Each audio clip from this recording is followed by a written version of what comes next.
आप सभी को नमस्कार, सुप्रभात। सार्थक government job point YouTube channel आप सभी लोगों का हार्दिक स्वागत करता है। चैनल पर नए हैं तो चैनल को सब्सक्राइब करके वीडियो को लाइक शेयर जरूर कर दीजिए। बेल आइकन दबा कर रख लीजिए ताकि आपको नोटिफिकेशन मिल जाए और आप उसे शेयर कर पाए।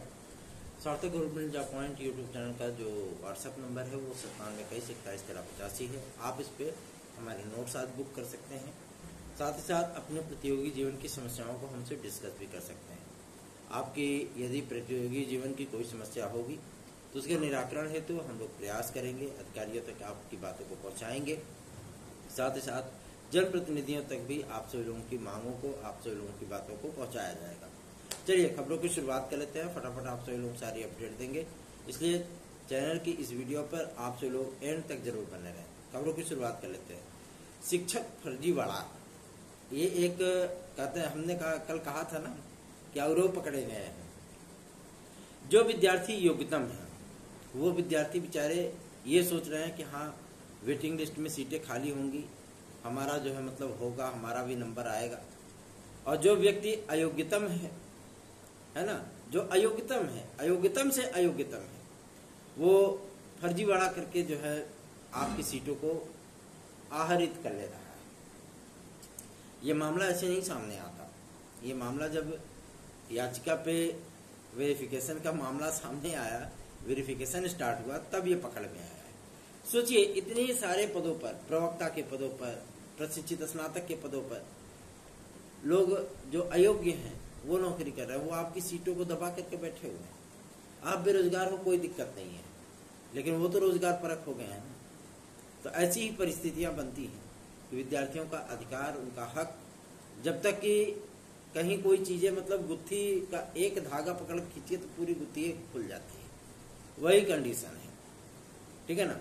तो आप सभी लोग भी थोड़ा सा धैर्य रखिए, क्योंकि जो कार्य लीगल तौर पे हो, वैधानिक तरीके से हो, जाहिर सी बात है उसमें दम भी होता है और सुकून भी होता है। तो थोड़ा धैर्य जरूर रखिएगा। जो टीजीटी पीजीटी 2016-2021 के विद्यार्थी हैं, जो पद रिक्त हैं और जो पद रिक्त हो रहे हैं, उस पर आप सभी लोगों को एडवांटेज जरूर मिलेगा। टेंशन मत लीजिए इस चीज का। रही बात आपके अन्य विज्ञापनों को लेकर के, बहुत से लोग बोल रहे हो परीक्षा कैलेंडर अभी नहीं आएगा, है ना, कोई परीक्षा कैलेंडर जारी नहीं होगा, जो परीक्षा कैलेंडर आया था वही चीजें होंगी। मैं आप सभी लोगों को बता दूं कि एक नए सिरे से आप लोगों का परीक्षा कैलेंडर जारी किया जाएगा उत्तर प्रदेश लोक सेवा आयोग के माध्यम से। और लोक सेवा आयोग ये भी चाहता है कि सारी चीजों का, मामलों का एकदम क्लियरेंस हो जाए और हमको सरकार की तरफ से, शासन की तरफ से सारी चीजों की एनओसी हो जाए, निर्देश मिल जाए, ताकि हम धड़ल्ले से विज्ञापन जारी करें और फटाफट हम जो है परीक्षाएं कराना स्टार्ट करें। इसीलिए मामला आप लोगों का थोड़ा सा रुका हुआ है। 5 नई भर्तियों के विज्ञापन आप सभी लोगों को अटके पड़े हैं शासन स्तर पे, और ये मामले तभी सुलझेंगे जब चुनाव प्रक्रिया समाप्त हो जाएगी, है ना। लेकिन अब हम सभी लोगों ने एक मुहिम स्टार्ट कर ली है और विद्यालय बंद होने के उपरांत हम सभी लोग लखनऊ जाएंगे, क्योंकि उस समय तो जाहिर सी बात है हम फ्री हो जाएंगे। फिर आप सभी लोगों के कार्यों का संपादन तीव्र गति से कराएंगे, ठीक है ना। तब तक आप सभी लोग भी थोड़ा सा फेसबुक, इंस्टा, ट्विटर वगैरह पे प्रयास करते रहिए। हम सभी लोग तो अधिकारियों तक आप लोगों की बातों को पहुंचा ही रहे हैं। लेकिन 5 नई बड़ी भर्तियां, ये बड़ी भर्तियां ही हैं जो कि लोक सेवा आयोग को इनको विज्ञापन जारी करना है और आप सभी लोगों की परीक्षाओं का आयोजन करना है। कुछ विद्यार्थी ये भी कह रहे हैं कि अगर नया विज्ञापन नहीं दे रहे हैं तो कम से कम पुराने के एग्जाम करा दें, है ना। तो पुराने का एग्जाम कराने का तात्पर्य यही है कि लोक सेवा आयोग पहले अपना परीक्षा कैलेंडर तो दे कि जो परीक्षाएं निरस्त की हैं वो परीक्षाएं कब होंगी। ठीक है, क्यों? क्योंकि अभी शासन स्तर पे इस चीज को क्लियर किया गया कि आरओ कैंसिल हुई है, आयोग स्तर पे भी क्लियर नहीं हुआ है, ठीक है ना। इसीलिए कैंसिलेशन का नोटिफिकेशन तक नहीं जारी किया है अभी तक लोक सेवा आयोग ने। सीधी सी बात है, क्योंकि वो खुद भी नहीं समझ पा रहे हैं कि वास्तव में आरओ 2023 की प्रारंभिक परीक्षा निरस्त हो चुकी है, ठीक है ना। अब विद्यार्थियों को ये चिंता है कि आखिर इसके पुनर्परीक्षा कब होगी, पीछे जो टाल दी गई है वो फिर से उसकी प्रारंभिक परीक्षा कब से होगी, ये एक यक्ष प्रश्न है। लेकिन मैं आप सभी लोगों को बता दूं कि अधिकारी भी सुस्त हैं, पूरी तरीके से खाली बैठे हुए हैं, कोई दिक्कत नहीं है उनको। समस्याएं आम विद्यार्थियों को ही होती हैं, इसलिए होती हैं क्योंकि भाई उनको एग्जाम देना है, वो पढ़ रहे हैं, किराए के मकानों में हैं, घर से पैसा लाते हैं, है ना। और 1500-2000 रुपये में उनका जीवन निर्वाह होता है, तो कैसे चलेगा? 1 साल हो गया, 2 साल हो गया, 5 साल हो गया, 7 साल हो गया, क्या वो जो मतलब छोटे छोटे कुच्ची भरे कमरों में, जो कि नेताओं के जो मतलब बाथरूम के बराबर भी नहीं होता है, ऐसे कमरों में विद्यार्थी रह करके पढ़ाई करते हैं, तो जाहिर सी बात है उनका दर्द कौन समझेगा? जब हम सभी लोग भी विद्यार्थियों के बीच में जाते हैं तो उनकी जो मनोव्यथाएं होती ना, वो आंसुओं के रूप में बाहर निकल आती है। कल ऐसे ही मैं एक डेलीगेसी में गया था और मैंने विद्यार्थी से मुलाकात की है, और सबसे बड़ी चीज़ यह है कि वो टीजीटी पीजीटी की तैयारी करने वाला बंदा है। बोला कहा भैया हम एकदम से नर्वस हो गए हैं, टूट गए हैं। 2018 एलटी ग्रेड में मेरा चयन हुआ कला विषय के लिए, लेकिन मेरी नियुक्ति नहीं हो पाई।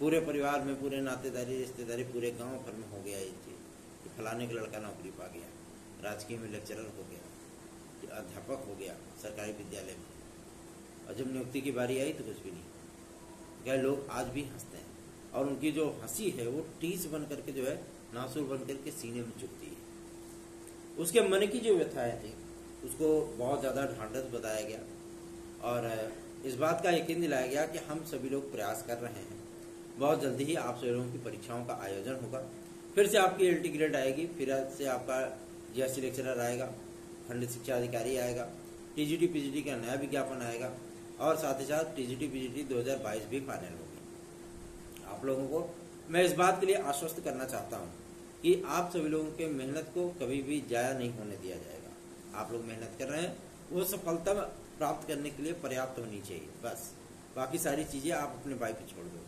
हमारी वीडियोस पे व्यू नहीं आते हैं, बहुत से लोग इस समय फिरकी ले रहे हैं, मजा ले रहे हैं कि आप तो बहुत ज़्यादा अपने यूट्यूब चैनल पे विश्वास भरोसा यकीन करते थे कि हमें कोई दिक्कत नहीं है, हम विद्यार्थियों के लिए काम करते हैं, तो हमें स्नेह करने वाले, आशीर्वाद देने वाले बहुत से लोग हैं, लेकिन आप तो एकदम डाउन हो गए हैं।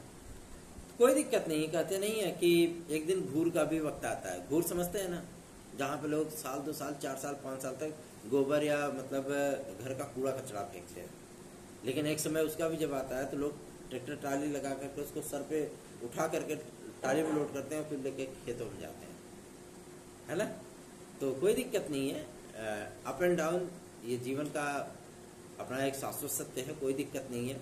विद्यार्थी नर्वस हैं, परेशान हैं, उनकी समस्याओं को सुनना और उनके बीच में रह करके बातें करना, उनको मोटिवेट करना, उनको एनर्जेटिक करना, एनर्जेटिक फील कराना, ये सारी चीज़ें हमारे माध्यम से बाकायदा किया जा रहा है।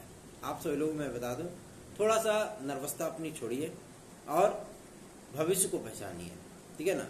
और अधिकाधिक संख्या में आप सभी लोग जब लोगों को जोड़ेंगे तो जाहिर सी बात है इससे मनोबल बढ़ता है। क्यों? क्योंकि टीम के आधे सदस्य बोले क्या कि अभी कुछ नहीं होना है, विद्यार्थी भी डाउन हो गए हैं, भाई सहयोग नहीं मिल पा रहा है आपको, तो आप भी अपना थोड़ा सा समय अपने अन्य दायित्वों पर लगा दीजिए। भाई उनकी बात तो गलत नहीं थी, लेकिन आप सभी लोगों के लिए हम लोगों ने माध्यमिक शिक्षा मंत्री महोदय और आदरणीय मुख्यमंत्री महोदय से मिलने के लिए फिर से ज्ञापन भेजा है, ईमेल भेजा है। अगर समय मिल जाएगा हम सभी लोगों को मिलने के लिए, मुलाकात करने के लिए, तो हम लोग पूरी कोशिश करेंगे। वैसे अब जहाँ जहाँ योगी जी की सभा हो रही है वहाँ पे अपने टीम के सदस्यों को भेजा जा रहा है, विद्यार्थियों को गोलबंदी में करके भेजा जा रहा है, ताकि उन तक उनकी अपनी बातों को पहुँचाया जा सके, ठीक है। और शासन स्तर पर जो चीज़ें बाइकाट हो रही है, जो चीज़ें रोकी गई हैं, वो चीज़ें आप सभी लोगों को मैं बता दूं कि आप लोगों की एकता होगी, आप सभी लोगों का सहयोग होगा, तो जाहिर सी बात है वो चीज़ें भी बहुत जल्दी आसान तरीके से सॉल्व हो जाएंगी। तो सहयोग करेंगे तभी कुछ होगा ना, आप लोग सहयोग ही नहीं कर रहे हो, असहयोग नहीं करोगे तो जाहिर सी बात है टीम के हम हर जगह थोड़ी नहीं जा पाते हैं, हम अपने टीम के सदस्यों से भी बंधे हुए हैं। जब उनसे सहयोग मिलता है तभी आप सभी लोगों के लिए कार्य हो पाता है ना। अब रोज अगर हम प्रयागराज जाए तो हम लखनऊ नहीं पहुंच सकते ना, है ना। और अगर हम लखनऊ गए तो प्रयागराज नहीं आ सकते, तो एक समय में एक ही जगह काम कर पाएंगे।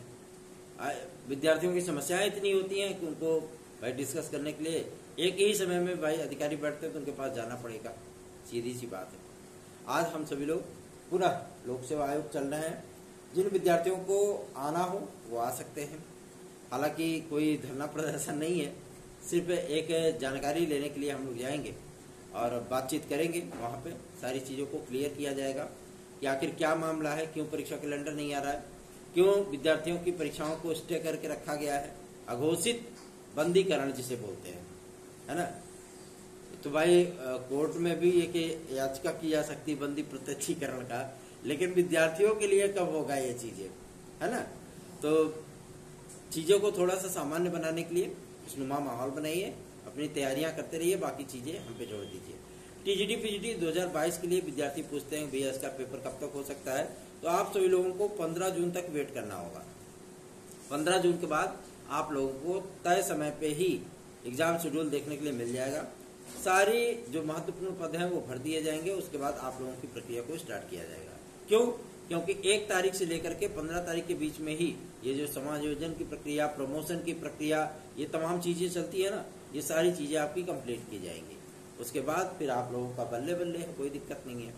ठीक, तैयारियां करते रहिए, क्योंकि तैयारी मतलब पढ़ाई आप सभी लोगों की कभी नुकसान नहीं करती है, ठीक है ना। और लगे रहेंगे तो जाहिर सी बात है सफलता प्राप्त हो जाएगी। यूपी इस समय कोई भी भर्ती परीक्षा का विज्ञापन नहीं जारी कर रही है और ना ही कोई परिणाम जारी कर रही है, जबकि इनको शासन से और निर्वाचन आयोग से क्लियरेंस मिल चुका है। लेकिन कहते नहीं है कि 9 दिन में चले 2.5 कोस, है ना। वही ढाक के 3 पात, चाहे जितना जा करके उनको ज्ञापन दीजिए, चाहे जितना जा करके उनसे रिक्वेस्ट करिए कि विद्यार्थी प्रतीक्षा कर रहे हैं, परिणाम जारी करिए, वही चीजें होती हैं। समय आने पर जारी कर देंगे। अरे समय कब आएगा? 5 साल में तो आपने वीडियो री एग्जाम कराया, और भी इतने मेहनत के बाद, इतने प्रयासों के बाद, उसके बाद सारी चीजें आप सभी लोगों की जस की तस बनी हुई है। विद्यार्थियों का परिणाम नहीं जारी हो पा रहा है, विज्ञापन नहीं जारी हो पा रहा है। तो विद्यार्थी ये भी सोच में पड़ गए हैं कि 2023 पीईटी के आधार पता नहीं कौन कौन से विज्ञापन मिलेंगे भी कि नहीं मिलेंगे, भगवान जाने, है ना।